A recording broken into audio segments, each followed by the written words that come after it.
A college football starter was waiting one night to enter the football game when he noticed his chin strap was broke. The strap was not secured on the helmet and was letting his head move freely around in the helmet. The player asked the equipment manager if she could fix it before having to enter the game. The manager replied and said, "Sorry, we don't have the proper part to fix your helmet." The player returned to watching the football game when all of a sudden he was called into play. The player went out and lined up on offense when the ball was snapped and the play was over. So was the player's life. The player had took off when the ball was snapped to guard his quarterback, and his helmet strap completely broke off, letting his helmet move freely on his head. The player was then smashed between two other players, therefore knocking his helmet off and causing his chin strap to completely break. The player's head was then crushed between the force of two other players, and his skull was caused to break. His brain was filled with blood. The injury resulted in instant death for the starter football player. All this happened just because the trainer failed to provide a safe training environment for the player. This is why I'm going to inform you today on how to create a safe training environment for a college athlete. Have you ever watched a football game or been to one in real life? Have you ever wondered what it takes for a trainer to create a safe training environment? As a former trainer myself, I understand safe and unsafe training environments. I will be informing you today on the three main aspects of training for a college football team. The three main components of training for a college football team are water, first aid, and extra sporting equipment. Due to these three components, I'm going to further explain why water is needed in training.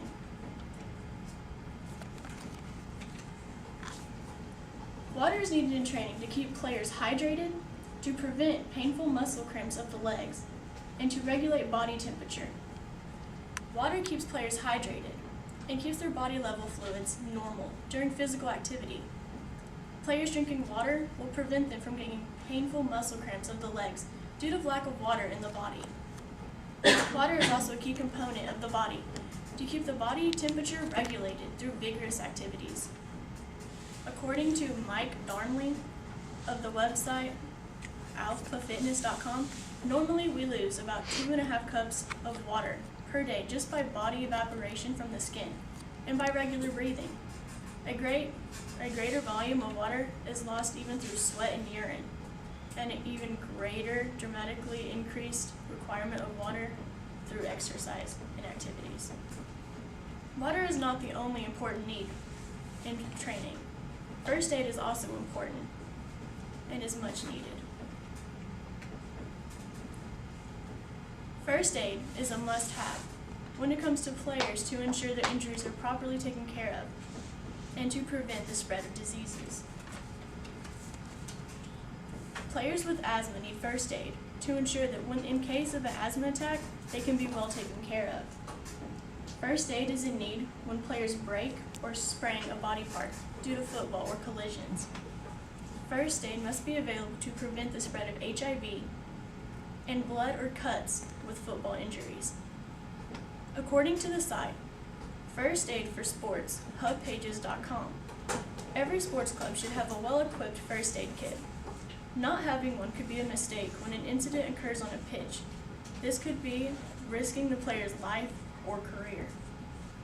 Having first aid supplies is handy, but having extra sporting equipment can come as a much need. Having extra sporting equipment will make sure players are able to replace broken or lost sporting equipment. Providing football players with proper equipment can mean players can keep from hurting themselves and others in the game. Having the ability to give players extra equipment will keep from the game having to stop or be postponed to fix improper equipment.